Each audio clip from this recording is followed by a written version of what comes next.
You need a home, and I need a wife and mother for my children. Come with me. You need a roof over your head, and I need a wife and a mother for my kids. Come with me, the millionaire told the poor girl. But her answer changed everything. Before we begin the story, leave a comment telling us which city you're watching from. And when we finish, don't forget to rate the story from 0 to 10. Enjoy the story, everyone. Emily Parker was dragging 4 clumsy suitcases down the street as the heel on her left shoe crumbled with every step. "Congratulations, Emily," she muttered, tugging the suitcase that kept getting stuck in the cracks of the sidewalk. Fired, evicted, and now almost barefoot. What a success story. The wind flipped her umbrella inside out, splashing more water on her face. She slammed the useless thing shut in frustration. Perfect. Join the team, you traitor umbrella. Cars drove by, splashing waves of dirty water. Emily dodged as best she could, nervously laughing. "All I did was stand up for Sophie," she said to herself, out of breath. The guy yelled at her. I yelled back, and bam, "You're fired, Emily." She mocked her manager's tone. "Oh, sure, because being kind is a crime now." She took a deep breath and adjusted the bags. And to top it off, Mr. Harris thought just 3 little months of late rent was too much. "How dramatic," she mumbled. "He deserves an award, Heartless Landlord of the Year." Her hair stuck to her face, her soaked coat felt heavy, and her hands trembled from the cold. After a few blocks, she spotted the nearest bus shelter. She rushed over and sat on the bench, taking a deep breath. Emily looked at her trembling reflection in the puddle in front of her. Red eyes, smudged mascara, and whatever was left of her dignity, fighting to stay alive. "There you go, girl," she muttered, giving herself a slow clap. "The living image of success." She tried to laugh, but it came out with a sob. And before she knew it, the tears started falling, right along with the rain. On a cold New York night, she finally let her pride go. "Seriously, God," she whispered through sobs. "If this is a test, can I get a break? I've already failed with flying colors." She buried her face in her hands, crying softly, exhausted and alone. Then a bright light appeared. A black car, big, expensive, and completely out of place, slowed down in front of her. Emily barely lifted her head. Great, now comes the kidnapping. The perfect ending to this night. The engine shut off. The tinted window slowly rolled down, revealing a face she recognized. The man from the coffee shop, the quiet customer in a suit with the serious eyes. Richard Lancaster. The millionaire who always looked like he was carved from ice, now standing in the middle of a storm. "Emily Parker?" he asked, his voice deep, calm, and steady. She blinked, confused. "What?" She wiped her face. "Oh, perfect. The millionaire shows up right at the peak of my humiliation. Want a picture for Forbes?" Richard studied her. His expression didn't show pity, but focus. A kind of quiet curiosity. "What are you doing out here, like this?" Emily let out a short, bitter laugh. "What does it look like?" "A casual night stroll, fall to spare collection." He looked at the bags. "You were evicted. Bingo, 3 months behind on rent. And to top it off, I got fired today. I should play the lottery. I'm on a roll." Richard was quiet for a few moments, watching the rain fall. Then he opened the door and stepped out, holding an umbrella. He walked toward her, impeccable, while Emily watched him, suspicious.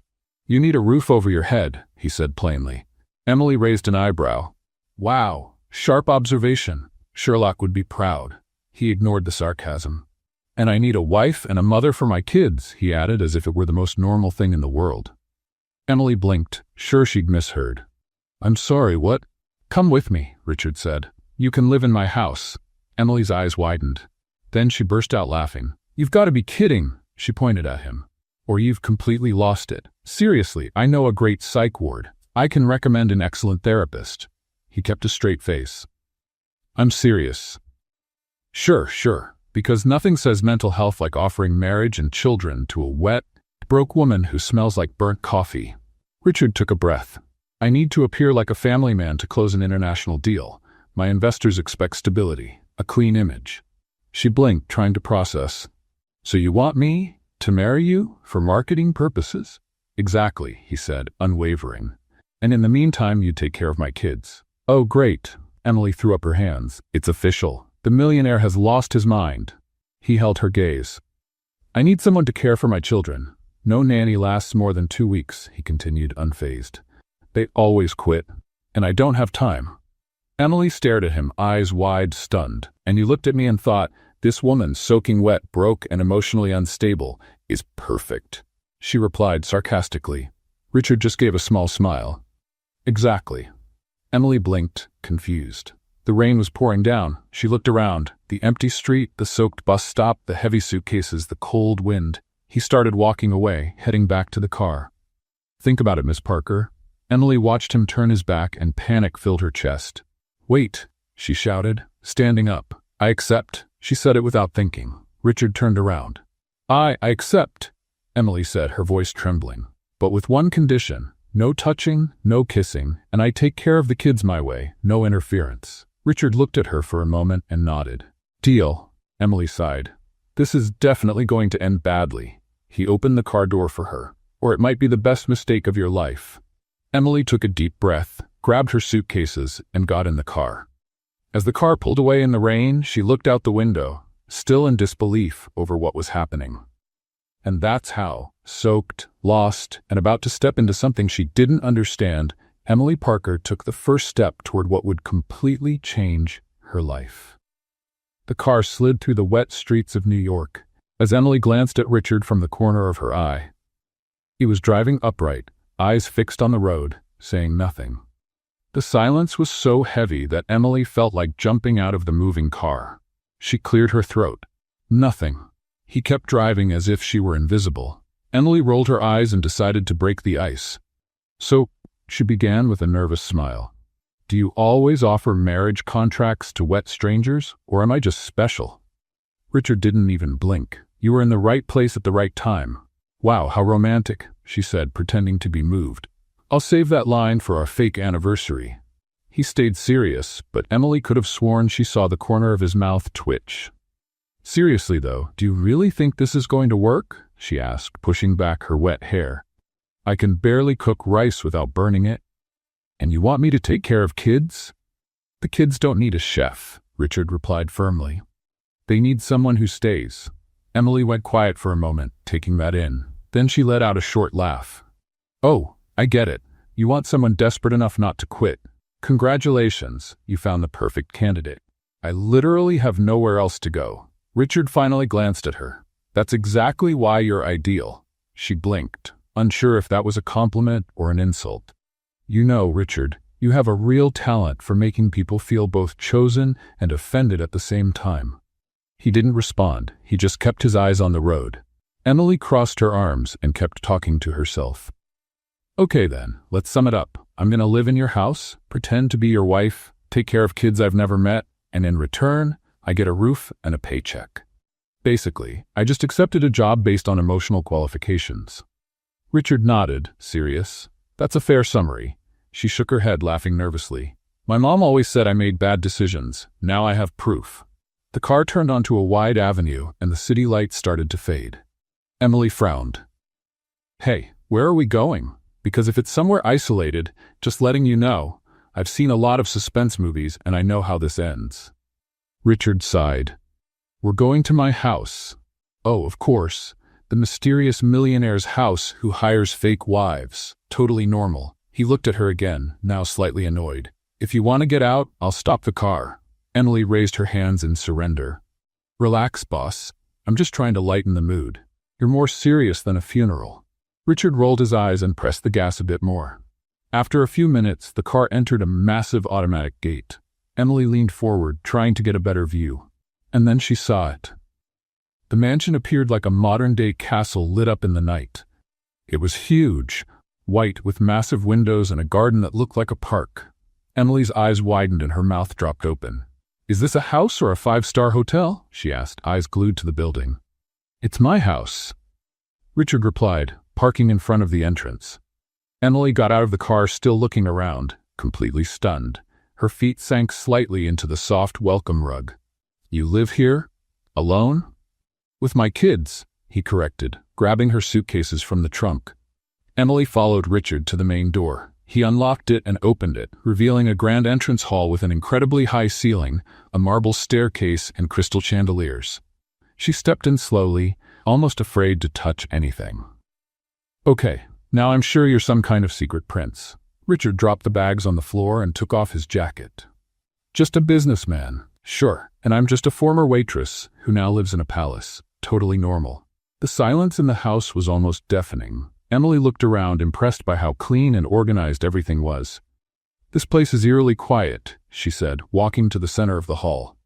Where are the kids? She barely finished the sentence when two voices echoed from upstairs. Get him, Max. No, you get him. Emily raised an eyebrow. Let me guess, the little angels? Richard closed his eyes, already anticipating the chaos. Suddenly, two small figures appeared at the top of the stairs. Two boys with dark hair and bright eyes running like wild. Alex, throw it! The younger one shouted, laughing. The older one grabbed a pillow and threw it hard down the stairs. It flew straight toward Emily. She jumped to the side, nearly tripping over her own bags. Whoa, that was close, she said, laughing nervously. More pillows started flying. Emily dodged one, then another, but the third one hit her right in the face. Oh! She yelped, grabbing the pillow. Okay, who did that? The boys froze halfway down the stairs, wide-eyed. Then a brown dog came charging after them, barking like crazy. Richard let out a long sigh and rubbed his forehead. Alex, Max, come down, now! The two of them walked down slowly, like they'd been caught red-handed. The dog kept barking and jumping around them. Emily held the pillow and looked at the boys with an amused smile. So, you're the famous hurricanes. The older one, Alex, crossed his arms. Who are you? Good question, Emily said, turning to Richard. Who am I again? Richard took a breath. This is Emily. She's going to be living here with us. Max's eyes got wide. Forever? For now, Richard replied. Alex frowned. Are you the new nanny? Emily made a face. Nanny? Me? No, I'm more like the new temporary house guest who's going to try not to let you blow up the place. Max laughed. I like her. Alex still looked suspicious. The last nanny lasted 3 days. Emily crouched down to their level. Look, I'm not a nanny, but I promise I'm way more fun, and I can survive a pillow war. Max smiled. Alex still seemed unsure. Richard stepped in. That's enough for today. Go to your room. Now. The boys obeyed, climbing the stairs while grumbling. The dog followed, still barking. Emily stood up and fixed her hair. So, are they always like this? Richard nodded. Always. She laughed. Okay, this is going to be interesting. Richard picked up one of her bags. Let me show you your room.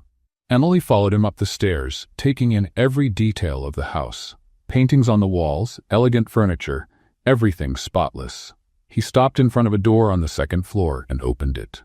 The room was huge. It had a king-size bed, a walk-in closet the size of her old apartment, and a window with a view of a lit-up garden. Emily stepped in slowly, barely believing it. This is my room? Yes, Richard said, placing her bag on the floor. She spun in place, taking it all in. I'm sleeping here? Alone? In this giant bed? Exactly. Emily sat on the edge of the bed to test it. It felt like sitting on a cloud. Okay, maybe this deal isn't so bad after all. Richard stood in the doorway. We'll talk about the rules tomorrow. Get some rest. He left, closing the door behind him. Emily stayed in the luxurious room, still trying to process everything. She looked around. The high ceiling, the fancy furniture, the dreamlike bed. Then she lay back, sinking into the mattress. Okay, Emily, she murmured to herself. You agreed to move in with a serious millionaire, take care of 2 wild kids, and pretend to be his wife. This will either be your downfall or your lucky break. She closed her eyes, exhausted, but with a smile on her face. And for the first time in weeks, she fell asleep without a single worry. The next morning, Emily woke up to the sound of birds singing outside. She opened her eyes slowly, confused by the tall white ceiling above her. It took a few seconds to remember where she was. Oh, right, she mumbled, rubbing her eyes. The millionaire's mansion. Almost forgot my life turned into a movie script. She got out of bed and looked around. The room looked even more beautiful with daylight pouring in through the window. She stretched and walked to the closet, looking for something to wear. After getting dressed, she headed downstairs toward the kitchen, following the smell of fresh coffee. As she stepped into the kitchen, she stopped in her tracks, eyes wide. Alex, the older one, was standing on a stool in front of the stove, holding a frying pan. And whatever was inside that pan definitely wasn't pancake batter. Good morning, Emily said, trying to sound calm. What are you doing? Alex turned, smiling proudly. Making pancakes? Emily walked over and looked inside the bowl next to him. There was water, flour, and laundry detergent. Alex, honey, she said, taking the bowl out of his hands. This isn't sugar. It's soap. He frowned. But it says powder. Yes, but laundry powder, not the kind you eat, Emily explained, laughing. If you made pancakes with this, we'd leave the table blowing bubbles. Alex thought for a second and burst out laughing. That would be funny. It would, but your stomach wouldn't think so, Emily replied, turning off the stove. Just then, a loud meow came from the living room. Emily turned her head. What was that? Another meow, louder. She ran into the living room and found Max, the younger one, trying to tie the family cat to a jump rope. The cat, a blue-eyed Siamese, was struggling while Max pulled the rope tightly. Max! Emily shouted, running over to him.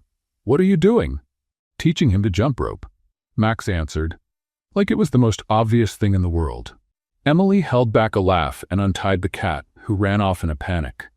Max, cats don't jump rope, and they hate being tied up. Max crossed his arms. But I wanted to play with him. Then play by tossing a ball or using that feather toy, Emily suggested, putting the rope away. But no tying anything up, okay? Max pouted, but nodded. Emily went back to the kitchen and found Alex still on the stool, now trying to open a jelly jar with a knife. No, Emily yelled, quickly taking the knife from his hand. Rule number 1, no knives without supervision. Alex huffed. But I'm hungry. Then sit down and I'll make real pancakes, Emily said, pointing to the table. No soap this time, I promise. The two boys sat at the table, watching Emily closely as she started gathering the right ingredients. You know how to cook? Alex asked, suspicious. Sort of, Emily admitted, cracking eggs into a bowl. But at least I know the difference between sugar and soap. Max laughed out loud. Emily began mixing the ingredients, humming quietly. The boys exchanged glances. The last nanny didn't sing, Max said. She just yelled, Alex added. Emily stopped mixing and looked at them. Really? She yelled at you? All the time, said Alex, swinging his legs. She always said we were terrible. Emily made a face. That's too bad. You're not terrible. You're just a little too creative. Max smiled. I liked you.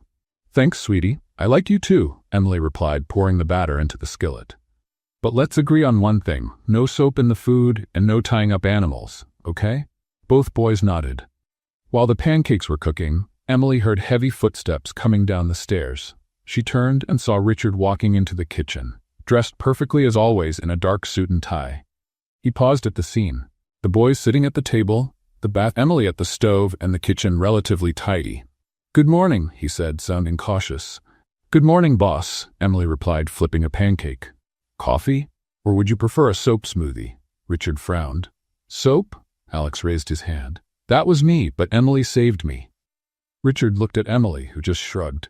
Yeah, your son almost invented the first bubble pancake. Brilliant, but dangerous. Richard sighed and poured himself some coffee. He sat at the head of the table and watched as Emily placed pancakes on the plates. All set, she said, serving the boys. Official pancakes, no cleaning products involved. Max grabbed his fork and took a bite. His eyes lit up. This is good. Alex tried his and nodded. Way better than cereal. Emily smiled, pleased, and served herself too. Richard kept watching quietly. For the first time in months, the boys were calm, eating without complaining or making a mess. So, Emily began, sitting down at the table. What's the plan for today? You guys have school? No, Alex replied. It's Saturday. Oh, right, Emily said, tapping her forehead. I lost track of the days, so what do you do on Saturdays? Nothing, said Max, sounding bored. Dad works. Emily looked over at Richard, who was drinking his coffee in silence. You work? On Saturdays? I have meetings, he said curtly. Emily rolled her eyes. Of course, because taking a break is for the weak, right? Richard stared at her. I have responsibilities. And I have 2 kids here who need some fun, Emily replied. So today, I'll take care of them. You can go work in peace. Richard hesitated, but finally agreed. He finished his coffee and stood up. I'll be back late afternoon. Bye, Dad, the boys called out. Richard left, and Emily was alone with Alex and Max. All right, boys, she said, clapping her hands. What do you want to do today? Can we play video games? Alex asked, excited. Can we play outside? Max suggested. Emily thought for a second. How about both? Video games in the morning, playing outside in the afternoon. Fair? Both boys nodded, excited. The day flew by. Emily played video games with them, sometimes letting them win and other times taking the lead. In the afternoon, she took them out to the garden and improvised a treasure hunt. They ran, laughed, and shouted, and Emily realized it had been a long time since she'd had that much fun. When Richard arrived later that afternoon, he found the three of them in the garden, covered in dirt and laughing out loud. He watched from the window, surprised. The boys were actually listening to Emily without any resistance. No yelling, no tantrums, no complaints. Emily noticed Richard at the window and waved. He simply nodded back, serious. Later that night, after the boys had showered and gone to bed, Emily came downstairs to the living room. Richard was sitting on the couch, reading something on his tablet. "Hi," she said, sitting in the chair across from him. He looked up. "Hi." "So," Emily began, "I think I survived the first official day." Richard looked at her. "They listened to you." "I know," she said with a smile. "Shocking, right?" He was quiet for a moment, then said in a formal tone, "Thank you. You did a good job today." Emily blinked, surprised. "Wow, a thank you. Should I record this?" Richard almost smiled. "Almost. You know, Richard, you should try relaxing a little," Emily went on, leaning back. "You're so serious, you're like a robot in a tie." He raised an eyebrow. "Robot in a tie?" "Yeah," she said, laughing. "All programmed, no emotion, always on autopilot. Work, meetings, coffee, repeat." Richard stared at her for a long moment. Then, for the first time, Emily saw the corner of his mouth lift slightly. It wasn't a full smile, but it was something. "Maybe," he said, returning to his tablet. Emily smiled, triumphant, and stood up. "Good night, robot." "Good night, Emily." She went upstairs, feeling that maybe, just maybe, this could actually work out. In the days that followed, Emily discovered that taking care of Alex and Max was like trying to tame two tiny tornadoes. One morning, Emily woke to a loud crash in the hallway. She jumped out of bed and ran to the door. Alex and Max were pushing a giant chair toward the stairs. "What are you doing?" Emily yelled, rushing over. "We're going sledding," Max replied, thrilled. "Sledding?" Emily's eyes widened. "That's a chair." "But it works like a sled," Alex insisted, grinning. Emily grabbed the chair before they could send it flying down the steps. "No, it doesn't. You'll get hurt." "But we want to try it," Max complained. "Try it after I buy life insurance for both of you," Emily said, pushing the chair back in place. "Now, breakfast. Let's go." The boys groaned but followed her. In the kitchen, Emily tried to make scrambled eggs while the boys found creative ways to cause chaos. Max was throwing pieces of bread at the cat. Alex was trying to balance a spoon on his nose. "Guys, please," Emily said, trying not to laugh. "Just let me make breakfast without a disaster. Just one day." "We're not doing anything," Alex said innocently. "You're torturing the cat and turning the kitchen into a circus," Emily replied, taking the bread from Max's hand. After the chaotic breakfast, Emily decided to clean the house. She turned up the music on her phone and started mopping the floor, singing at the top of her lungs. She twirled, sang, and pretended the broom was a microphone. "And I'm not giving up. No," she belted out, dancing with the broom. What Emily didn't know was that Alex and Max were hiding behind the couch, recording everything with the tablet. "This is going to be epic," Alex whispered, holding the tablet steady. "She's singing so bad," Max laughed, covering his mouth. Emily kept singing and cleaning, completely unaware she was being filmed. Meanwhile, in the mansion's office, Richard was in an important virtual meeting with 3 Japanese investors. "So, Mr. Lancaster, we're interested in expanding our partnership," said one of the men on screen. Richard nodded, serious. "Yes, we can discuss the contract terms."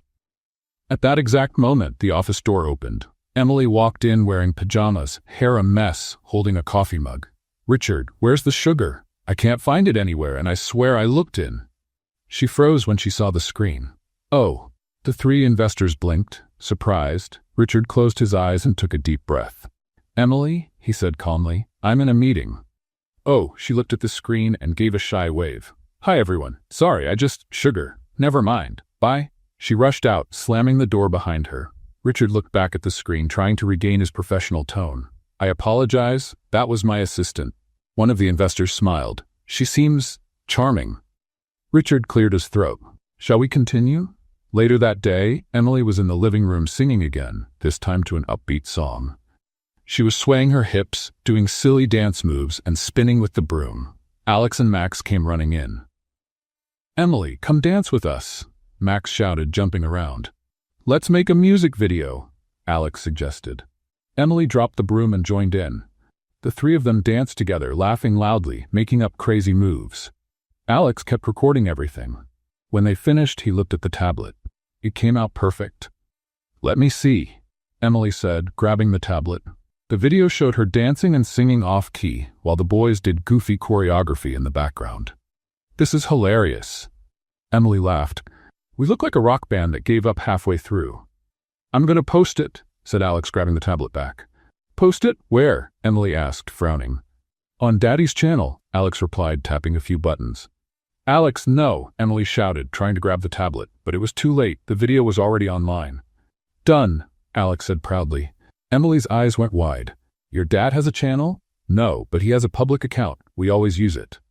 Emily covered her face with both hands. "I'm gonna get fired. On day 5, that has to be a record." A few hours later, Emily's phone started going off nonstop. She picked it up and saw dozens of notifications. "What is this?" she murmured, opening the social media app. The video of her dancing and singing with the boys had gone viral. Thousands of views, comments, and shares. People were calling her the funniest nanny in New York and the CEO's best employee. "Oh, wow." Emily sat down on the couch, stunned. "I've gone viral." "You're famous," Max cheered, jumping on the couch. Right then, Richard walked into the room, holding his phone. His face was red with anger. "Emily." His voice was cold. "My office. Now." Emily swallowed hard and followed Richard into his office. He shut the door and turned to her. "Can you explain this?" He held out his phone. The video of her dancing was on the screen. I didn't know the boys were going to post it," Emily stammered. "It was an accident. An accident." Richard crossed his arms. "My image is all over the place. People are talking about my personal life." I know, Emily raised her hands, "but look on the bright side. Everyone thinks it's cute." Richard narrowed his eyes. "Cute? Yes. Look at the comments." Emily grabbed his phone and read aloud. "What an amazing nanny. His kids are so lucky. The CEO has a heart. See? You actually look human." Richard sighed, rubbing his forehead. "This is a disaster." Emily bit her lip, feeling guilty. "I'm sorry. I didn't mean to cause any trouble." He stayed quiet, watching the video again. And then, something unexpected happened. Richard let out a low laugh. Emily blinked. "Are you laughing?" He watched the video again, seeing her twirl with the broom, the boys jumping around, and laughed harder. "You're a terrible dancer," he said, still chuckling. Emily crossed her arms, pretending to be offended. "Hey, I dance with heart, and with absolutely no rhythm," Richard added, laughing even more. She couldn't help it and laughed too. "Okay, maybe I'm not the next pop star." Richard stopped laughing and looked at her, serious again. "Just let me know before posting anything, all right?" "I promise," Emily said, raising her hand. "No more accidental viral fame." He nodded and went back to work. Emily left the office relieved. But what she didn't know was that the video had caught the attention of someone dangerous. Across town, a stylish blonde woman watched the video on her phone with a fake smile on her face. Rebecca Whitmore, Richard's ex-fiancée. She watched Emily dancing with the boys and pressed her lips together. "So Richard hired a nanny," she murmured, calculating. "Interesting." She picked up the phone and dialed a number. "Hello. I'd like to schedule a visit to the Lancaster estate." "Yes, tomorrow morning. Thank you." She hung up and smiled with satisfaction. Meanwhile, Emily was playing with the boys in the living room, completely unaware of the storm heading her way. That night, she lay in bed, still processing the crazy day. "Went viral, almost got fired, and made the tie-wearing robot laugh," she whispered, smiling. "What a day." She closed her eyes, exhausted. But tomorrow would be even more complicated. The next morning, Emily was in the kitchen making pancakes when the doorbell rang. "I'll get it!" Alex shouted, running to the door. "Alex, wait!" Emily called out, but he had already opened it. A blonde woman walked in like she owned the place. She wore a tight red dress, high heels, and designer sunglasses. She carried 2 giant bags from expensive stores. "Hello, darlings," she said in a sweet voice. "Aunt Rebecca came to visit you." Emily appeared in the kitchen doorway, still holding the spatula. Her hair was up in rollers, her apron was dusted with flour, and she had a smudge of chocolate on her face. Rebecca took off her sunglasses and looked Emily up and down with a fake smile. "Oh, hello." Her voice dripped with disdain. You must be the new housekeeper? Emily raised an eyebrow. Nanny, but you can call me Emily. How sweet. Rebecca handed her the shopping bags like she really was a maid. Be a dear and take these to the living room, will you? Emily looked at the bags, then at Rebecca and smiled in the most fake way possible. Sure. Would you like me to make you a juice too? Or maybe wash your car? Rebecca blinked, confused by the sarcasm. Max came running in. Rebecca, did you bring a present? Of course I did, sweetheart. Rebecca knelt down with a big smile. I brought you amazing toys. Emily put the bags down and crossed her arms, watching the scene. Rebecca opened the bags and pulled out 2 very expensive remote-controlled cars. Wow! Alex shouted, grabbing one. Thanks, Rebecca, said Max, excited. Rebecca smiled triumphantly and looked at Emily. It's always nice to spoil the kids, isn't it?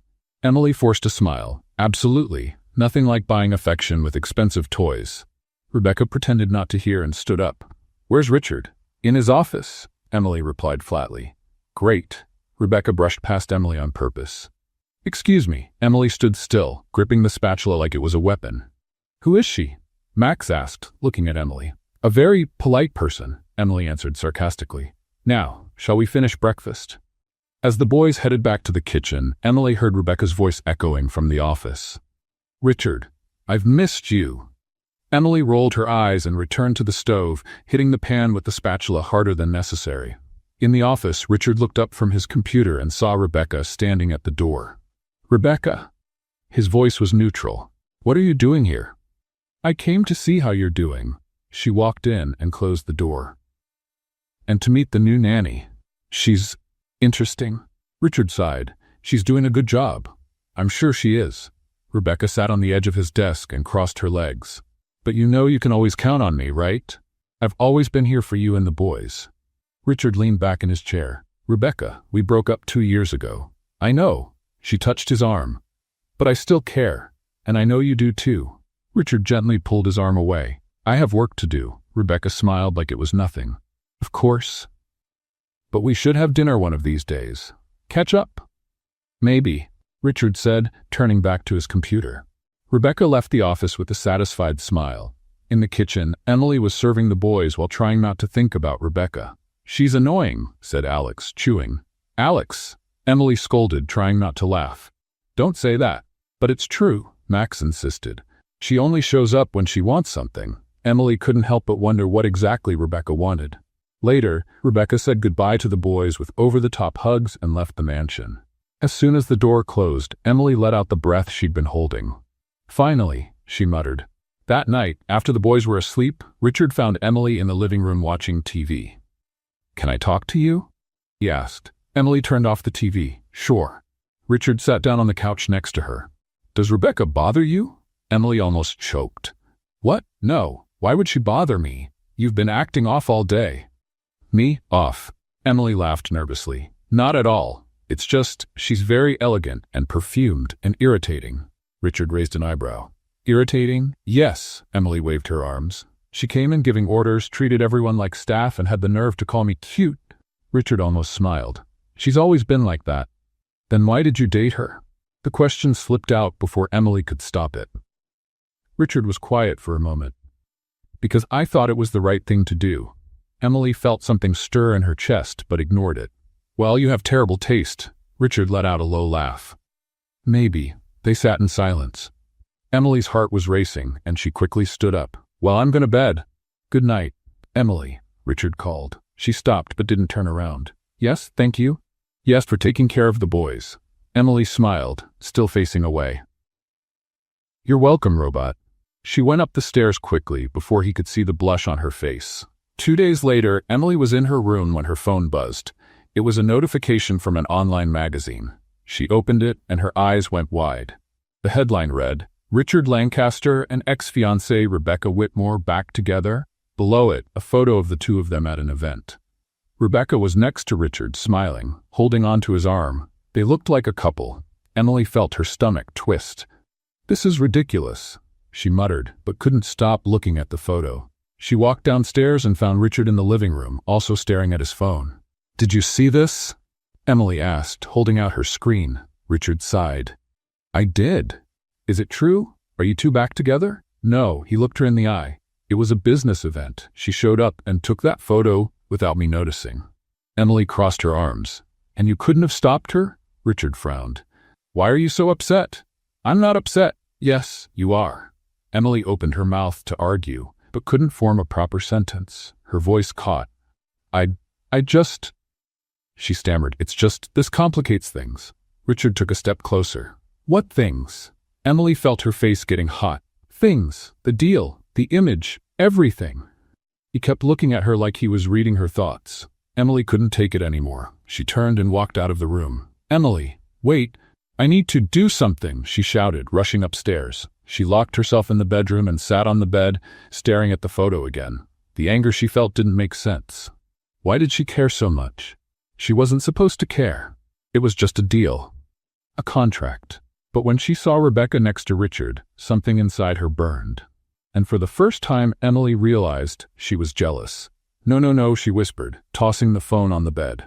This can't be happening, but it was. Downstairs, Richard stood still in the living room, staring up at the stairs. He had realized it too. Emily was jealous, and, strangely, that made him smile. A few days later, Emily was in the bedroom trying to pick an outfit when Richard knocked on the door. Come in, she said, holding up 2 dresses. Richard walked in, serious as always. We need to talk about tonight's dinner. Emily frowned. What dinner? The dinner with the Japanese investors. He crossed his arms. You're coming with me. Emily dropped the dresses on the bed. Me? Why? Because you're my wife. At least, that's what they need to believe. Oh, right. The fake wife. Emily rolled her eyes. Almost forgot my role. Richard sighed. It's important, Emily. These investors are conservative. They value family and stability. So basically, you want me to pretend to be the perfect wife, smile nicely, and not say the wrong thing? Exactly. Emily crossed her arms. And what if I say no? Richard looked at her. You won't say no. It's part of the deal, she huffed. Fine. But if I say something stupid, that's on you. Richard almost smiled. I'll pick you up at 7. He left, and Emily looked down at the dresses on the bed. Perfect. Now I have to pretend to be classy. She picked up a green dress. Emily, you really got yourself into a mess. At 7 sharp, Emily came down the stairs wearing the green dress, high heels, and her hair up in a bun. She felt completely out of place. Richard was waiting in the hall in a black suit. When he saw Emily, he stopped looking at his phone. You look beautiful, he said, surprised. Emily gave a dramatic bow. Thank you. I even tried to look like a civilized person. Richard held back a laugh. Let's go. In the car, Emily kept adjusting the dress. This thing is squeezing everything. How do women wear this? You'll be fine, Richard replied as he drove. Easy for you to say. All you have to do is stand there and look rich. I have to pretend to be classy. He glanced at her. Just be yourself. Emily blinked. You want me to be myself? Are you sure? Because when I'm myself, I become a meme on the internet. Richard let out a quiet laugh. Maybe that's exactly what I need. They arrived at the restaurant. It was a fancy place with crystal chandeliers and waiters in bow ties. Emily looked around, impressed. This place has more candles than a church. Richard took her arm. Behave, remember? Relax, boss. I know how to fake it. The investors were already seated at a reserved table. 3 middle-aged Japanese men stood up when they saw Richard. Mr. Lancaster, greeted the oldest one with a smile. Mr. Tanaka. Richard shook his hand. This is my wife, Emily. Emily smiled and reached out. Nice to meet you. The 3 men greeted her politely, and everyone sat down. Dinner began. The waiters brought in fancy dishes Emily could barely pronounce. She looked at the plate in front of her and whispered to Richard. What is this? Salmon carpaccio, he answered quietly. Looks like raw sushi. Because it is raw sushi. Emily made a face but ate it anyway. The investors chatted about business while Emily tried to keep up. She smiled, nodded, and pretended to follow along. So, Mrs. Lancaster, Mr. Tanaka said, turning to her, what's it like living with such a busy man? Emily nearly choked on her water. Oh, it's interesting. He works so much, I sometimes forget he even lives there. Richard glanced at her from the side. The investors chuckled. But I get it, Emily went on. He's dedicated, and when he's home, he's a great father to the boys. The men nodded in approval. Do you have kids? One of the investors asked. 2, Richard replied. Alex and Max. How lovely, Mr. Tanaka smiled. Family is everything. Emily agreed. Absolutely, and those 2 are an adventure. The investors laughed again, and Richard relaxed a little. Everything was going smoothly until the restaurant door opened. Rebecca Whitmore walked in wearing a sleek white dress and a venomous smile. Emily felt her stomach twist. Rebecca made her way to their table like she'd been invited. "Richard! What a crazy coincidence!" Richard stood up, clearly uncomfortable. "Rebecca, hi darling." She glanced at the investors. "Sorry to interrupt. I'm Rebecca Whitmore, an old friend of Richard's." Emily forced a smile. "How nice. Old friends do love showing up unannounced at private dinners." Rebecca ignored the remark and turned to the investors. "Hope you're enjoying yourselves. Richard always had great taste in fancy places." "Thank you, Rebecca," Richard said, trying to end it. "But we're in the middle of a meeting." Of course. Rebecca turned to Emily. "And you must be the new wife?" Emily lifted her chin. "Yes, and you must be the ex-girlfriend who still hasn't moved on." The investors went silent, watching closely. Rebecca gave a fake laugh. "How cute. But Richard and I have history, sweetheart. Something you'll never understand." Emily felt her anger rise but stayed calm. "You're right. I don't understand how someone could lose an amazing man and still linger like a ghost from the past." Mr. Tanaka let out a quiet laugh. Rebecca turned red with rage. "I was here before you ever showed up. And yet you didn't stay," Emily said with a sharp smile. "Interesting, isn't it?" Rebecca clenched her fists. "You don't know anything." Richard stood up and grabbed Emily's arm. "That's enough." But Emily wasn't finished. "Look, Rebecca, you can show up wherever you want, but it doesn't change the fact that he chose to move on, so maybe you should do the same." The whole dining room was watching now. Rebecca opened her mouth to reply, but no words came out. Without thinking, Richard pulled Emily close and kissed her. It was firm, unexpected, and very public. The room fell silent for a second. Then applause began to echo. Emily stood there, wide-eyed, completely stunned by what had just happened. When Richard pulled back, she stared at him, dazed. Rebecca, red with embarrassment, turned around and stormed out of the restaurant. The investors applauded and smiled, clearly pleased with the display of affection. "What a beautiful couple," Mr. Tanaka said with a grin. Richard sat back down as if nothing had happened. Emily, still standing, tried to catch her breath. "Emily?" Richard said quietly. "Sit down." She sat, but her hands were trembling. Dinner continued, but Emily could barely focus. Her mind kept replaying the kiss over and over. When they finally said goodbye to the investors and got in the car, the silence was deafening. Richard drove, serious, without saying a word. Emily stared out the window, taking deep breaths. "You broke the contract," she said at last. Richard kept his eyes on the road. "It was necessary." "Necessary?" Emily turned toward him, stunned. "You kissed me in front of everyone." "And it worked." Rebecca left, and the investors were happy. Emily crossed her arms. "You can't just kiss me without warning." "I know." Richard tightened his grip on the wheel. "I'm sorry." She said nothing, letting it sink in. "But it was necessary," he said again, more softly. Emily looked at him, trying to understand. Why? Because of the investors, or because of her? Richard didn't answer. Silence filled the car again, heavy as stone. Emily leaned her head against the window, heart pounding. She wasn't sure if she was angry, confused, or something else. When they got to the mansion, Richard parked and turned off the engine. Neither of them moved. "Emily." He finally looked at her. She turned her face away. "What?" Richard hesitated, which was rare for him. "I shouldn't have done that." Emily felt a tightness in her chest. "No, you shouldn't have." She got out of the car and walked into the house without looking back.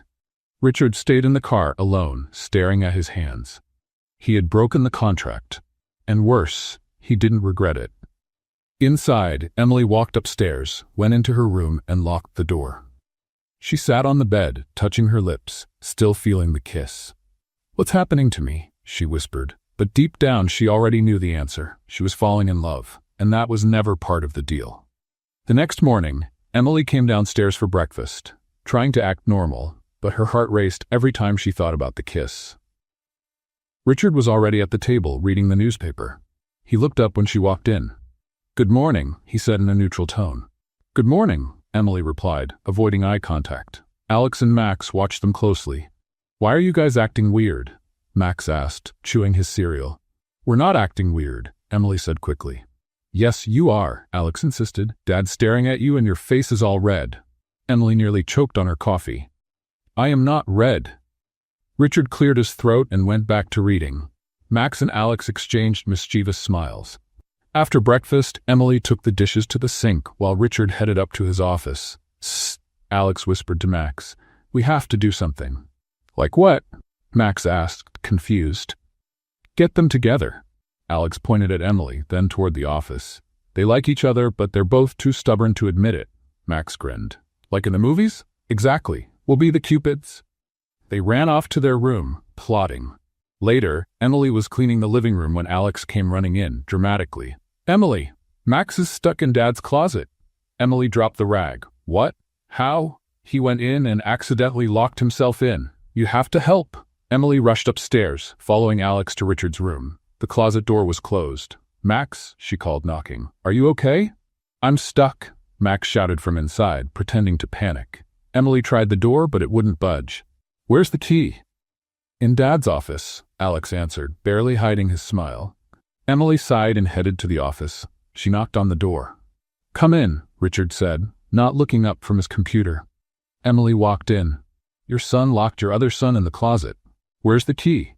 Richard frowned and stood up, pulling a set of keys from a drawer. "How did he even manage that?" "No idea. Your kids are creative." They went upstairs together. Richard opened the closet, and Max came out, pretending to be relieved. "Thanks, Dad. Thanks, Emily." Alex popped up with an innocent smile. "Good thing you both came together." Emily narrowed her eyes. "You two planned this, didn't you?" "No," they both said at once, giggling. Richard shook his head. "Go play. Now." The boys ran off, laughing. Emily looked at Richard. "They're terrible. And way too smart," Richard agreed, almost smiling. The silence between them grew heavy. "Well, I'm going back to cleaning," Emily said, quickly leaving the room. Richard stood still, watching her walk away. That afternoon, while the boys played in the garden, Emily decided to explore the mansion. She'd always been curious about the closed-off area on the third floor. She climbed the stairs and found a locked door. She tried the handle. Locked. "Interesting," she murmured. She went back to Richard's room and grabbed the keyring he had left on the dresser. She tried one key, then another, until the third one worked. The door creaked open. Emily stepped inside slowly.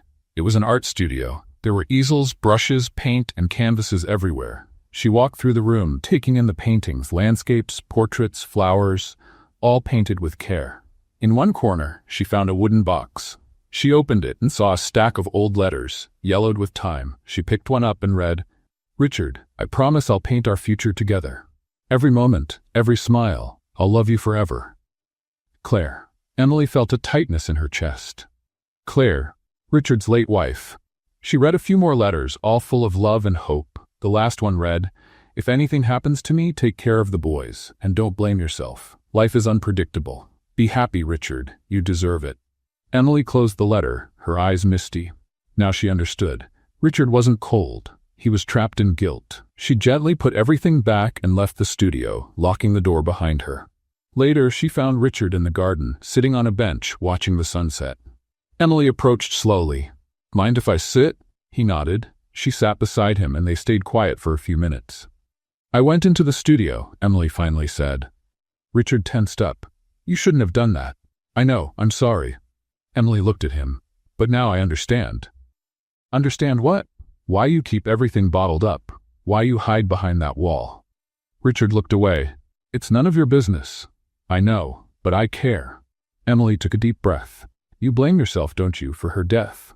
Richard clenched his fists. "I wasn't there. She had an accident, and I was away on a business trip. I didn't get to say goodbye." Emily felt her chest tighten. "Richard, there was no way you could have known." "I could have stayed," he said, voice heavy. "But I chose work, and I lost her." Emily gently touched his arm. "She wouldn't want you to live like this, stuck in guilt." Richard finally looked at her, his eyes red. "How do you know?" "Because I read the letters. She loved you, and she wanted you to be happy." He stayed quiet, taking it in. "You deserve to be happy again, Richard," Emily said gently. "And the boys need a father who's present, not a man stuck in the past." Richard lowered his head. "I don't know how to let go." "You don't have to let go. You just have to move forward. She'll always be in your heart, but you have to live." A tear rolled down his face. Emily hugged him, and Richard let himself fall apart. They stayed like that for a few minutes, silent, just holding each other. When Richard finally pulled away, he wiped his face and looked at her. "Thank you." Emily smiled. "You're welcome, robot." He let out a weak laugh. "You're never going to stop calling me that, are you?" "Never." They both laughed, and for the first time, things between them felt light. But suddenly, Richard's phone rang. He answered. "Hello?" The voice on the other end was urgent. Richard's face went pale. "What?" He stood up, nervous. "What do you mean?" Emily frowned. "What is it?" Richard hung up, his face tense. "Rebecca." "What did she do now?" "She leaked it to the media." Richard showed her the phone. "Our marriage. She exposed that it's fake." Emily's eyes widened. "What?" Richard opened a news article. The headline read, "CEO Richard Lancaster and supposed wife faking marriage to deceive investors." Below it were photos of them together and quotes from anonymous sources claiming the marriage was a lie. Emily felt the ground vanish beneath her. This could ruin everything. Richard clenched his phone. "She did it. She finally destroyed me." Emily took his hand. "We'll fix this." "How?" Richard stared at her, desperate. "How do we fix a lie the whole world knows now?" Emily had no answer. Richard's phone rang again. It was his lawyer. "I need to take this," Richard said, walking away. Emily stayed in the garden, staring at the darkening sky. Everything she had built there, the trust of the boys, the connection with Richard, the feeling that she belonged, was crumbling. And for the first time she didn't know how to fix it. She sat on the bench, hugging her knees, feeling the weight of it all. Inside, Richard was on the phone trying to control the damage, but the truth was already out, and there was no taking it back. Emily looked at her trembling hands. "What have I done?" she whispered to herself. But there was no answer. Only the silence of the night falling over the mansion, and the certainty that everything was about to change. The next day, Emily woke up to the sound of voices outside the mansion. She got out of bed and went to the window. Her eyes went wide. There were at least 20 journalists and photographers at the gate, with cameras, microphones, and signs. "This can't be happening," she murmured, stepping back from the window. She went downstairs and found Richard in the living room, watching the news on TV. The anchor spoke in a serious tone. "CEO Richard Lancaster is at the center of a scandal after reports revealed that his marriage to Emily Parker was allegedly staged to impress international investors." Emily froze at the doorway, her stomach in knots. The screen showed a photo of her at the dinner party beside Richard. Then another of her working at the cafe. Former waitress with no qualifications hired to pretend to be the millionaire's wife, the anchor continued. Sources say the deal included housing and a paycheck in exchange for public appearances. Emily covered her face with her hands. "I'm going to be sick." Richard turned off the TV and looked at her. "Don't read social media." "Why?" Emily picked up her phone and opened it. She regretted it immediately. The comments were brutal. "She's just in it for the money."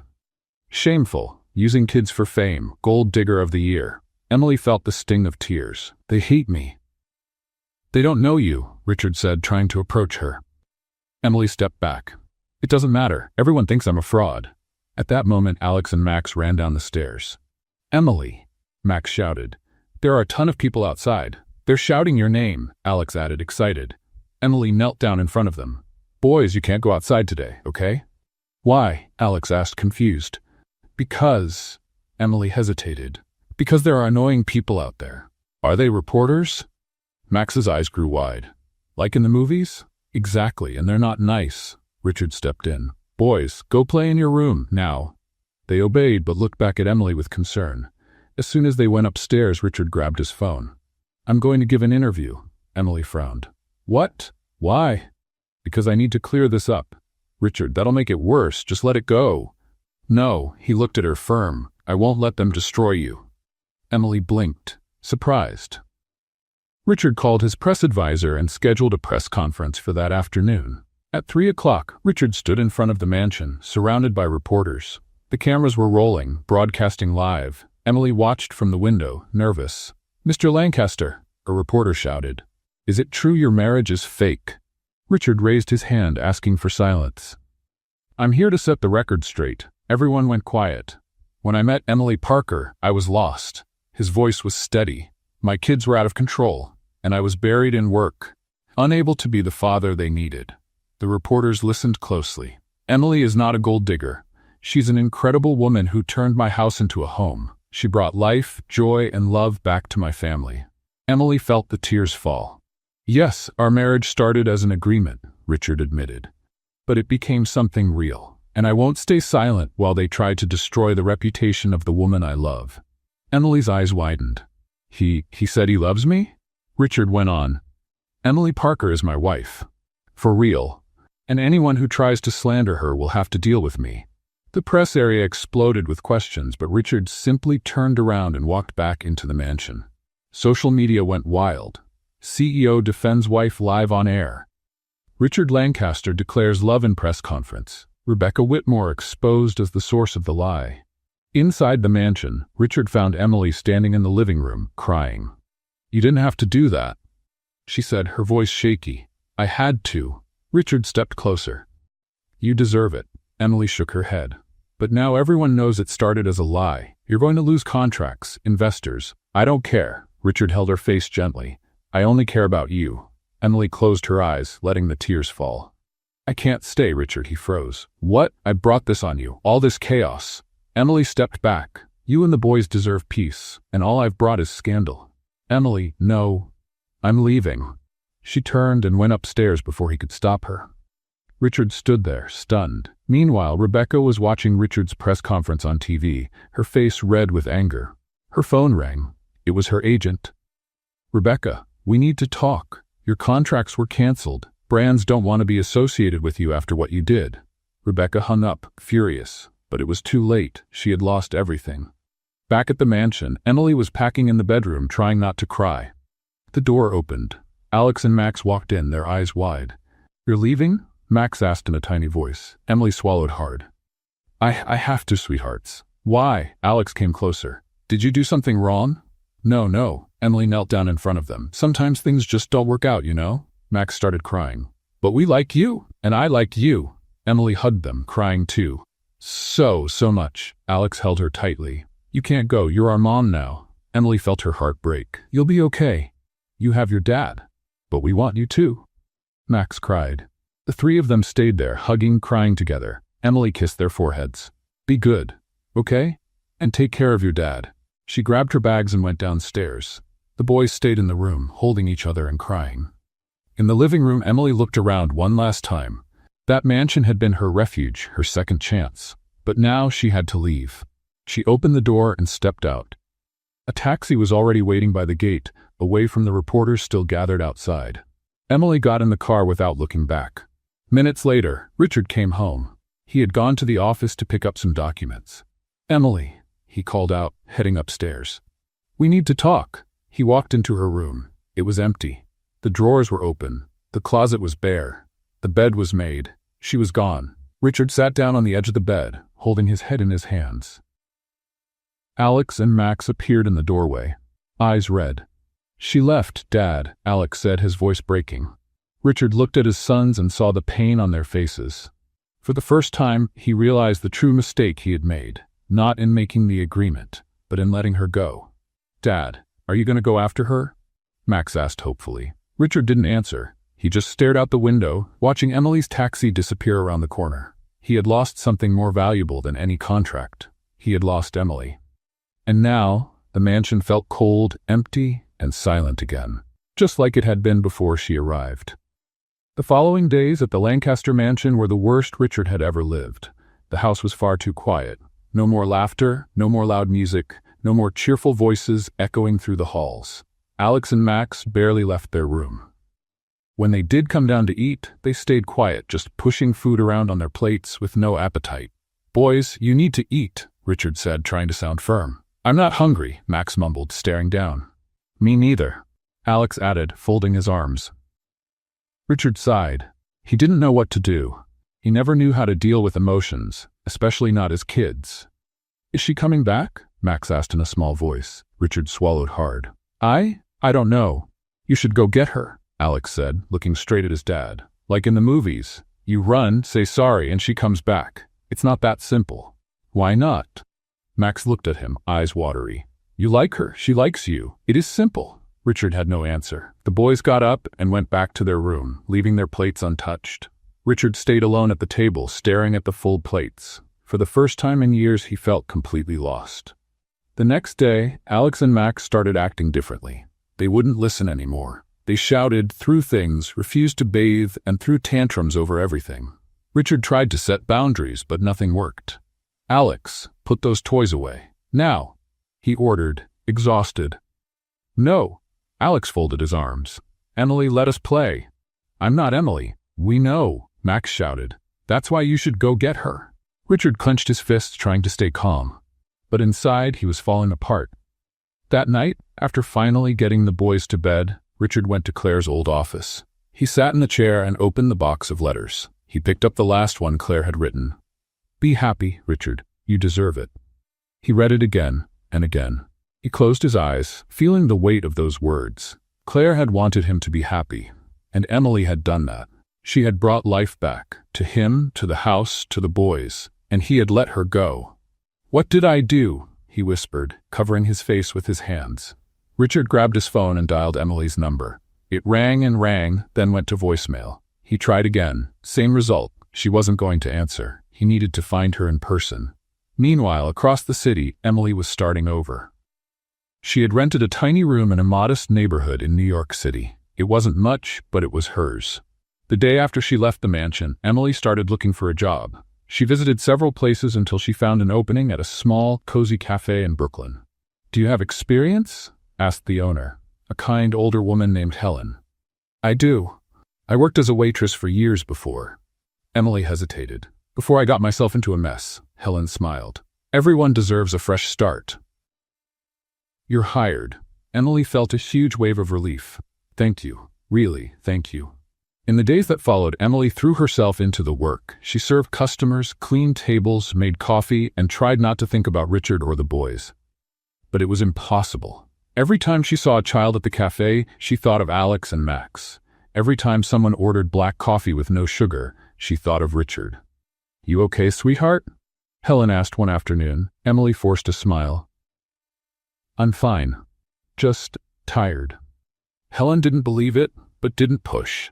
At night, Emily went back to her little room and turned on the TV, but she always changed the channel when she saw news about Richard Lancaster. She had left to avoid causing more trouble. But that didn't mean she had stopped caring. A week later, Richard finally found the courage. He left the office in the middle of the day, something he never did, and began searching for Emily.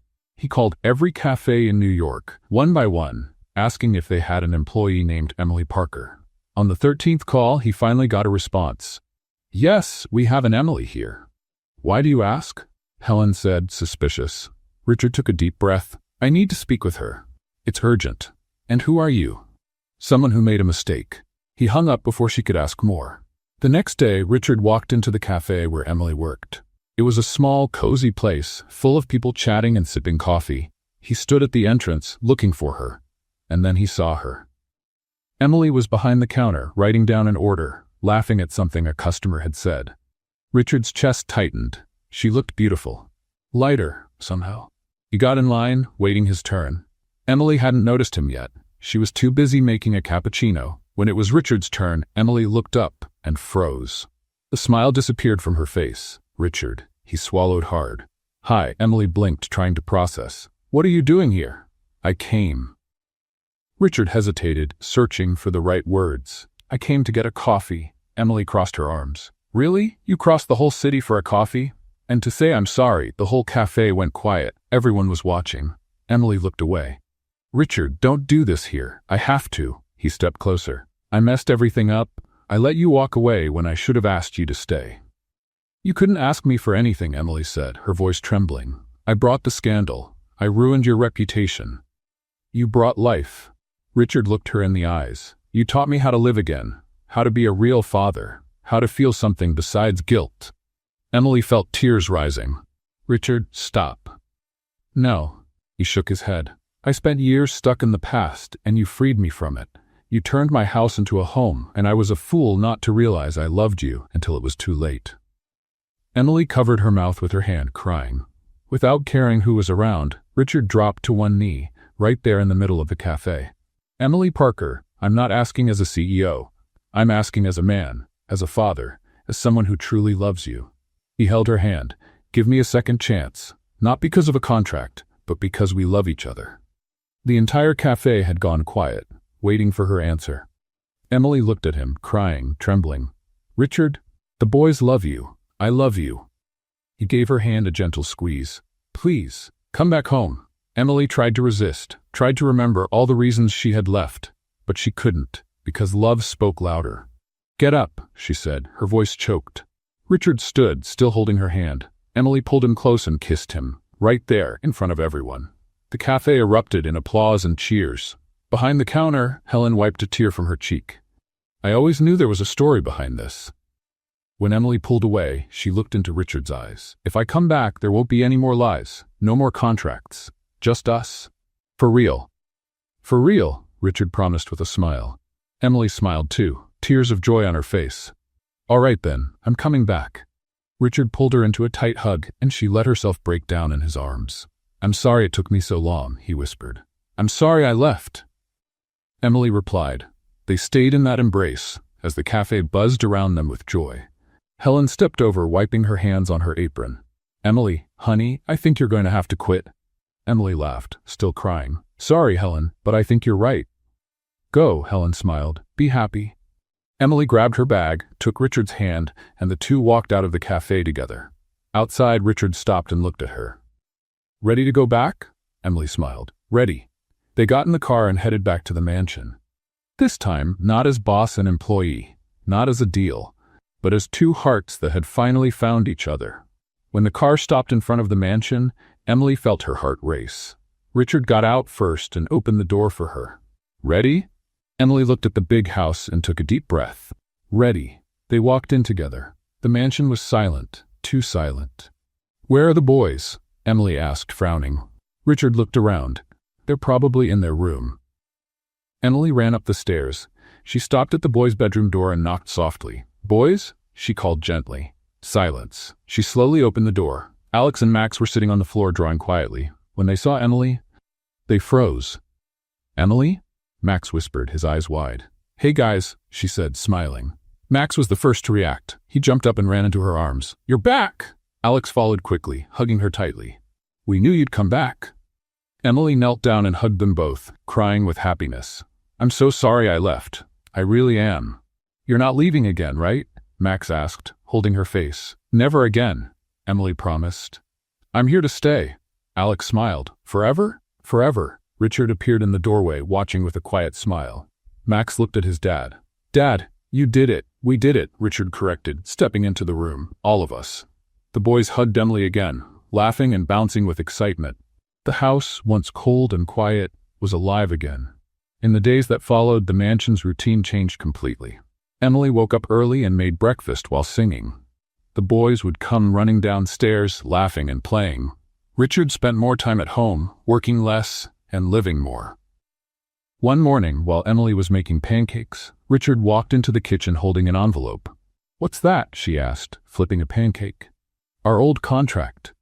Richard placed the envelope on the table. I came to return it. Emily looked at him, confused. Return it? Richard picked up the paper, tore it in half, and threw it in the trash. It's over. We don't need it anymore. Emily smiled. So now we're contract-free? Exactly. Richard stepped closer. Just us? For real. She crossed her arms, teasing. And how do I know you're not going to fire me again? Richard held her waist. Because this time, I don't want an employee. I want a wife. Emily blinked. A wife? Like for real? For real. Richard pulled a small box from his pocket. Emily's eyes widened. You're kidding. I've never been more serious. He opened the box, revealing a simple, beautiful ring. Emily Parker, will you marry me? For real this time? Emily looked at the ring, then at him, and let out a nervous laugh. You picked the kitchen to propose, while I'm making pancakes? I thought it was romantic, Richard said, holding back a smile. Emily shook her head, laughing. You're terrible at romance. I know. But I love you. She stopped laughing and looked into his eyes. I love you too, robot. Richard smiled. So is that a yes? Emily pretended to think. Let's see. Giant house, two hilarious kids, a workaholic husband who finally learned how to smile. She took the ring and slipped it on her finger. Yes, I do. Richard pulled her close and kissed her, while the pancakes burned on the stove. The pancakes! Emily shouted, running to the stove. Richard laughed out loud, something he rarely did. And Emily noticed. He was different now. Lighter, more human. The boys came running downstairs after hearing the shout. What happened? Alex asked, worried. Emily showed the ring. Your dad just proposed to me. Max jumped. Seriously? For real? Alex's eyes went wide. For real, Richard confirmed. The boys cheered, shouting and jumping around the kitchen. We're gonna have a real mom, Max shouted. Emily knelt down and opened her arms. Come here, you two. They hugged her tightly, and Richard joined them. For the first time in years, he felt like he had a real family. Meanwhile, across town, Rebecca Whitmore was watching the news. The headline read, Richard Lancaster and Emily Parker officially engaged. Rebecca squeezed the remote in anger and turned off the TV. This can't be happening. She grabbed her phone and called a journalist friend. I need you to publish something about Richard and that waitress. Rebecca, we already tried. No one wants that story anymore. People are rooting for them. I don't care, Rebecca shouted. Do something. Sorry, I can't help you. Her friend hung up. Rebecca threw the phone on the couch, furious, but she wasn't going to give up that easily. A few days later, Richard and Emily were having dinner at an upscale restaurant when Rebecca showed up. She walked over to their table, wearing a fake smile. Well, hello, lovebirds. Emily rolled her eyes. Seriously? Again? Rebecca ignored her and looked at Richard. I just came to say congratulations on the engagement. Thank you, Richard said flatly. You can go now. Actually, I wanted to say one more thing. Rebecca turned to Emily. You may have won him over, but you'll never be what I was. Emily laughed. You're right. I'll never be like you. Rebecca smiled, thinking she'd won. See? Because I'm not fake, manipulative, or desperate, Emily added sweetly. The entire restaurant went quiet. Rebecca flushed with anger. You? And one more thing. Emily stood up, facing her. He chose to move on, with me. Maybe you should too. Holding on to the past just makes you look pathetic. Rebecca opened her mouth, but nothing came out. Richard stood as well, taking Emily's hand. Let's go. They walked out of the restaurant, leaving Rebecca standing alone, red with embarrassment. People around them whispered, some even took pictures. The next day, the internet was flooded with videos and comments about the scene. Rebecca became the target of jokes. She tried to defend herself online, but it only made things worse. Eventually, she shut down all her accounts and disappeared from the spotlight. Back at the mansion, life was calm and happy. Emily woke up early to make breakfast. The boys ran through the house, laughing and playing. Richard worked less and spent more time with the family. One afternoon, while Emily was tidying up the living room, she found an old photo of Claire. She looked at it, feeling a pinch in her chest. Claire was beautiful, graceful, and smiling. Richard walked in and saw Emily holding the photo. You found it. Emily turned around. I'm sorry, I wasn't trying to snoop. It's okay. Richard stepped closer. She was amazing. I know. Emily looked at the photo again. Sometimes I feel like I'm taking her place. Richard gently held her face. You're not taking anyone's place. You have your own place. In my heart, in the boys' lives, in this home. Emily's eyes filled with tears. Are you sure? I'm absolutely sure. He kissed her forehead. Claire taught me how to love, and you taught me how to live again. There's room in my heart for both. Emily hugged him, touched. Thank you. For what? For letting me be part of all this. Richard hugged her back. Thank you for saying yes. That night, the family had dinner together. Alex and Max were telling jokes, Emily laughed loudly, and Richard watched it all with a genuine smile. Dad, are you happy? Max suddenly asked. Richard looked at his son. Very. Us too, said Alex, smiling. Emily reached for Richard's hand across the table. Me too. The house, once cold and quiet, was now full of life. Laughter echoed through the hallways, music played, and someone was always running or playing. Emily was no longer the desperate girl who had said yes to a crazy deal on a rainy night. She was the woman who turned a mansion into a home, the woman who brought a smile back to a man who was lost, the mother two little boys needed. And most of all, she was loved. Truly loved. As she tidied the room that evening, Emily looked out the window and saw Richard in the yard with the boys, playing soccer. She smiled, warmth in her chest. Who would have thought? she whispered to herself. The unlucky girl found her family. Months later, the Lancaster mansion looked completely different, not in structure or decoration, but in the energy filling every room. There were flowers everywhere, white chairs arranged in the garden, and an arch covered with white and green roses in the center of the lawn. It was the wedding day. Emily stood in the bedroom, looking at herself in the mirror. She wore a simple, elegant off-white dress that fit perfectly. Her hair was loose and soft curls, and she wore just a touch of pink lipstick. "You look beautiful," said her friend Jennifer, who had come from Boston especially for the wedding. Emily smiled nervously. "I'm shaking." "It's normal. You're about to marry a millionaire." "I'm about to marry Richard," Emily corrected her. "The money is just a detail." Jennifer laughed. "Who would have guessed, huh? The girl who got evicted in the rain is now getting married in a mansion." Emily looked out the window and saw the guests taking their seats. Not many, just close family and dear friends. Exactly how she wanted it. "I'm ready," said Emily, taking a deep breath. She walked slowly down the stairs. In the hall, Alex and Max were waiting, wearing little suits and crooked ties. "You two look so handsome," said Emily, fixing their ties. "You look prettier," Max said, smiling. "We're going to walk you out," announced Alex, offering his arm. Emily held both of their hands touched. "Thanks for staying," Alex said, looking at her sincerely. Emily's eyes filled with tears. "I was never going anywhere." The three of them walked out into the garden. The music started playing, a soft, acoustic version of a romantic song. The guests stood. Emily walked down the aisle hand in hand with Alex and Max, one on each side. The boys guided her proudly, big smiles on their faces. At the end of the aisle, Richard waited. He wore a sharp gray suit, but what stood out the most was the genuine smile on his face. His eyes sparkled as he watched Emily approach. When she reached him, Richard held out his hand. Emily let go of the boy's hands and took his. "Hi," she whispered. "Hi," Richard replied, smiling. The officiant, a kind older gentleman named Thomas, began the ceremony. "We're gathered here today to celebrate the union of Richard Lancaster and Emily Parker," he said, smiling. Two hearts brought together in a rather unexpected way. The guests chuckled softly. "Richard, would you like to say your vows?" Richard looked at Emily and took a deep breath. "Emily, when I met you, I was lost, stuck in the past, unable to live in the present.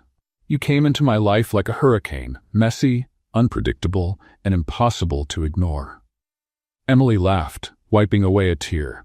"You taught me how to smile again, how to play with my kids, how to feel." Richard gently squeezed her hand. "You turned my house into a home, and I promise to spend the rest of my life making you as happy as you've made me. You were the best investment I ever made." Emily let out a teary laugh. "Investment? You're terrible at romance, you know that?" The guests burst out laughing. The officiant smiled. "Emily, your vows?" Emily wiped her tears and looked at Richard. "Richard, I had nothing when I met you. Literally nothing. 4 soaked suitcases, a broken shoe, and a desperate need to laugh at my own misery." Everyone laughed. "You gave me a roof, a job, a chance, but you gave me much more than that. You gave me a family." Emily looked at the boys. "You gave me a reason to wake up happy every day, and I promise to be the best mother, wife, and partner I can be, even if that means burning pancakes from time to time." Richard smiled, deeply moved. "I love you, robot," Emily said, her voice trembling. "I love you, hurricane," Richard replied. The officiant smiled. "By the power vested in me, I now pronounce you husband and wife. Richard, you may kiss the bride." Richard pulled Emily close and kissed her as the guests clapped and cheered. Alex and Max jumped up, celebrating. Our mom! Our mom!" The party started right after. Tables were set up in the garden, with simple but delicious food. There was live music, lights hanging from the trees, and a small dance floor. Emily and Richard had the first dance. She stepped on his foot twice, and they both laughed out loud. "You're just as bad at dancing as I am," Richard teased. "Hen, I dance with soul," Emily shot back. "Just no coordination at all." She gave his shoulder a playful smack, still laughing. After the dance, it was time for speeches. Jennifer went first. "I've known Emily for years. She's always been the most fun and optimistic person I know. Even when everything went wrong, she still made jokes. And today, seeing her here happy, I just want to say you deserve this, my friend. All this love, all this happiness. Congratulations." The guests applauded. Then it was Emily's turn. She took the microphone, a little nervous. Folks, I've never been great at speeches, so I'll try not to mess this up. She looked around. A few months ago, I was standing in the rain with no home, no job, no hope. And I remember thinking, Emily, this is rock bottom. It can't get any worse. People laughed. But then a black car pulled up in front of me, and a serious, robotic-looking man offered me the craziest deal of my life. Emily looked at Richard. Marry him, pretend to be his wife, take care of kids I had never even met. Richard smiled, shaking his head. And I, in a very sane moment, said yes. Emily laughed, because I had nothing to lose. But what I didn't know was that I'd gain everything, a family, a home, real love. She looked at the boys. Alex, Max, you two are the best sons I could ever have. Thank you for accepting me. The boys ran to her and hugged her tight. Emily continued, holding back tears. Life can change on a rainy night. It can flip upside down. But sometimes that's exactly what we need. Because if I hadn't lost everything, I would have never found all of you. She looked at Richard. Thank you for giving me a chance. Thank you for loving me just as I am. Messy, loud, and with no clue about social etiquette. Richard laughed, wiping his eyes. I love you, Richard, and I promise to make you laugh every day for the rest of your life. The guests applauded, many of them emotional. Richard stood, took the mic, and pulled Emily close. You already keep that promise. Every single day. They kissed again, while everyone cheered. The party went on late into the night. Kids ran through the garden, adults chatted and laughed, and the music never stopped. At one point, Emily and Richard stepped aside, watching everything from a distance. We did it, Emily said, resting her head on his shoulder. We did, Richard agreed, kissing the top of her head. Do you still think I was a good investment? Emily teased. Richard looked into her eyes. The best one of all. You're getting good at this. At what? Being romantic. Richard chuckled. That's your fault. You corrupted me. And I'll keep doing it. Get ready. They laughed together, holding each other, watching the boys dancing awkwardly on the makeshift dance floor. Look at them, Emily said, laughing. They dance as badly as we do. It's genetic, Richard joked. Emily turned to him. Thank you. For what? For letting me be part of this. For believing in me. For loving me. Richard held her face in his hands. Thank you for showing up that rainy night. For accepting my crazy proposal. For staying. They kissed again under the lights in the trees, surrounded by love, laughter, and music. The Lancaster mansion was no longer cold and quiet. It was full of life, joy, and real love. Emily was no longer the girl who got evicted. She was the woman who had found her place in the world. And Richard was no longer the man stuck in the past. He was the man who had learned how to live again. Together they had built something no contract could ever define. A family. A home. A real love. And as the music played and the stars shone above, Emily and Richard danced under the moonlight, surrounded by everything that truly mattered. Love that was born from chaos, grew through laughter, and blossomed into truth. What did you think of Emily and Richard's story? Leave your thoughts in the comments. Rate this story from 0 to 10. What score would you give? Don't forget to subscribe to the channel and turn on notifications so you won't miss any of our stories. And click here on the end screen to watch more emotional stories.